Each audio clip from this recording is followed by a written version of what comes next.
तो स्वागत है आप लोग का आज के हमारे नए एपिसोड में। तो हम लोग आज भी बायोलॉजी के सेशंस को आगे बढ़ाएंगे।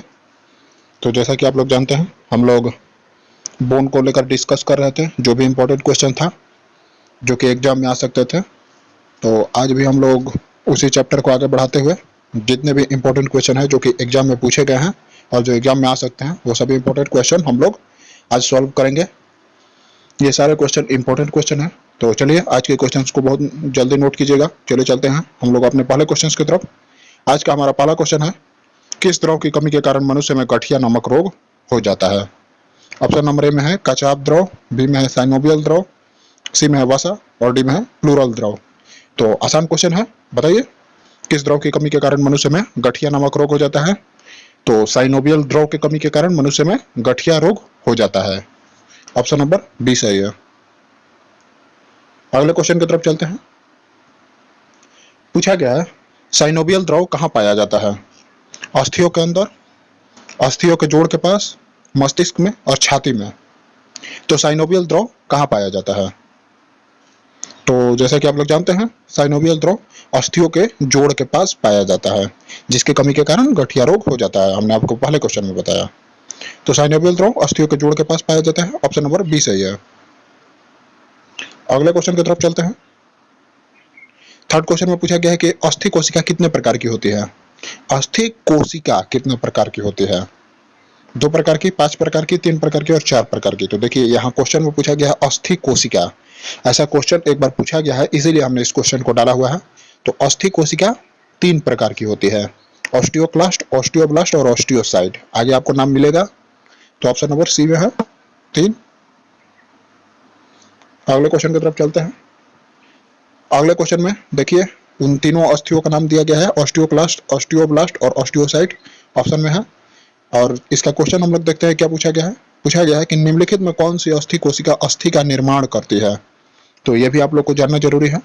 निम्नलिखित में कौन सी अस्थि कोशिका अस्थियों का निर्माण करती है। तो अस्थियों का निर्माण करती है ऑस्टियोब्लास्ट। ऑप्शन नंबर बी सही है। बी से ब्लास्ट और यह निर्माण करती है। ऑप्शन नंबर बी सही है। अगले क्वेश्चन की तरफ चलते हैं। पूछा गया निम्नलिखित में कौन सी अस्थि कोशिका अस्थियों को परिपक्व बनाती है। Osteoclast, osteoblast, osteocyte, none of these. तो कौन सी अस्थि कोशिका अस्थियों को परिपक्व बनाती है। तो देखिए परिपक्व बनाने का काम ऑस्टियोसाइट करती है। ऑप्शन नंबर सी सही है। अगले क्वेश्चन की तरफ चलते हैं। इसमें पूछा गया कि निम्नलिखित में कौन सी अस्थि कोशिका खराब अस्थियों को खाकर खत्म करती है। तो खराब अस्थियों को खाकर खत्म करती है ऑस्टियोक्लास्ट। ऑप्शन नंबर ए सही है। आपने तीनों अस्थियों के कोशिका के बारे में जान लिया। ऑस्टियोक्लास्ट का मतलब होता है, ऑस्टियोक्लास्ट को बोन ईटिंग सेल भी कहा जाता है, जो कि अस्थि कोशिका को खाकर खत्म करता है। ऑस्टियोब्लास्ट को बोन फॉर्मिंग सेल कहा जाता है, अर्थात यह अस्थि का निर्माण करता है। और ऑस्टियोसाइट को मैच्योर सेल भी कहा जाता है, जो कि अस्थियों को परिपक्व बनाता है। तो ये इंपॉर्टेंट क्वेश्चन हो गए थे आप लोग के लिए, आप लोग जरूरी से याद रखिएगा। अगले क्वेश्चन की तरफ चलते हैं। अगले क्वेश्चन में पूछा गया कि आरबीसी का निर्माण कहाँ होता है। अस्थि में, अस्थि मज्जा में, मांसपेशी में और नन ऑफ दीज। तो अस्थि मज्जा का निर्माण आप लोग जानते हैं कहाँ होता है, और आरबीसी का निर्माण अस्थि मज्जा में होता है। ऑप्शन नंबर बी सही है। और अस्थि मज्जा कहाँ पाया जाता है, ये आप लोग के लिए क्वेश्चन है। तो आरबीसी का निर्माण अस्थि मज्जा में होता है। अगले क्वेश्चन की तरफ चलते हैं। अगले क्वेश्चन में पूछा गया कि निम्नलिखित में किस संधि में कोई मूवमेंट नहीं पाया जाता है।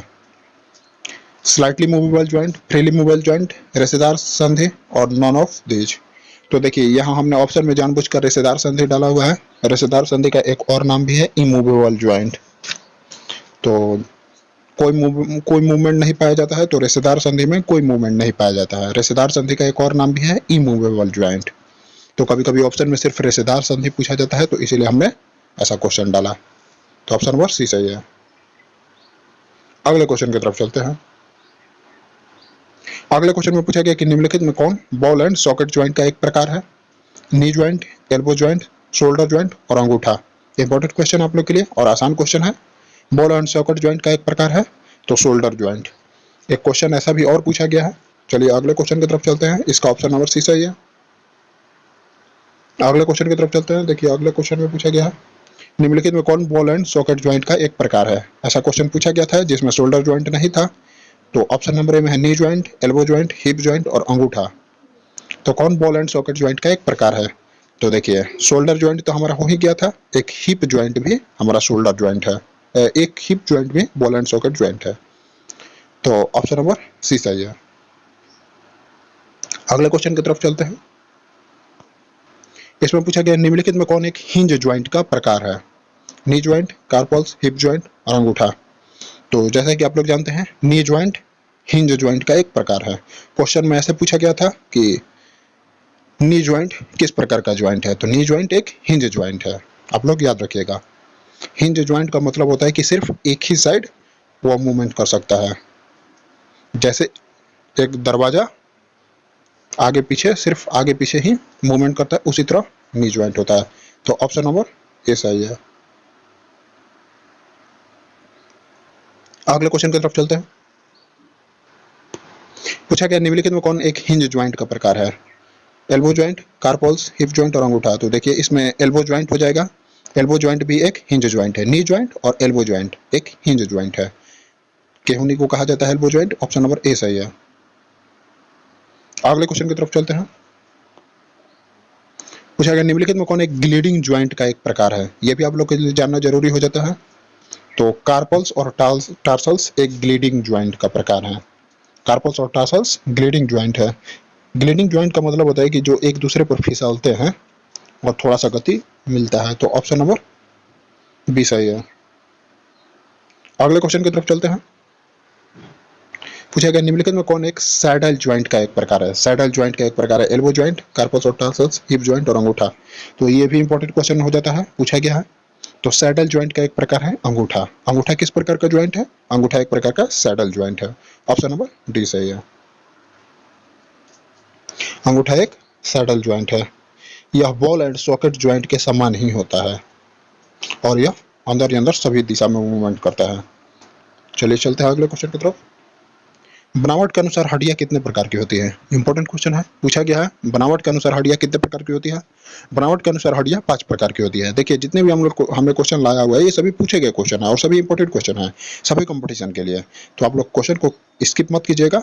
ये मत सोचिएगा कि कोई क्वेश्चन हल्का है तो इंपॉर्टेंट नहीं होगा, जरूर इंपॉर्टेंट है, बार बार पूछा जाता है। तो आप लोग जरूर याद रखिएगा बनावट के अनुसार हड्डियां 5 प्रकार की होती है। ऑप्शन नंबर डी सही है। अब 5 प्रकार हम लोग जान लेते हैं, जो कि अगर आप लोग एसएससी का तैयारी कर रहे होंगे तो ऐसा क्वेश्चन पूछा जाता है, कभी कभी बायोलॉजी से पूछ देता है। तो 5 का प्रकार का नाम जान लीजिए। बनावट के अनुसार हड्डियों के प्रकार, सबसे पहले फ्लैट बोन। फ्लैट बोन जो कि शरीर के आंतरिक अंगों की रक्षा करती है, जैसे पसली और खोपड़ी। पसली जो कि रिब्स हमारी होती है और खोपड़ी फ्लैट बोन में आ जाता है। उसके बाद लॉन्ग बोन। लॉन्ग बोन को लंबी हड्डी भी कहा जाता है, जो कि शरीर के भार को रोकती है, जैसे हाथ एवं पैर की हड्डी। थर्ड नंबर में आ जाता है शॉर्ट बोन।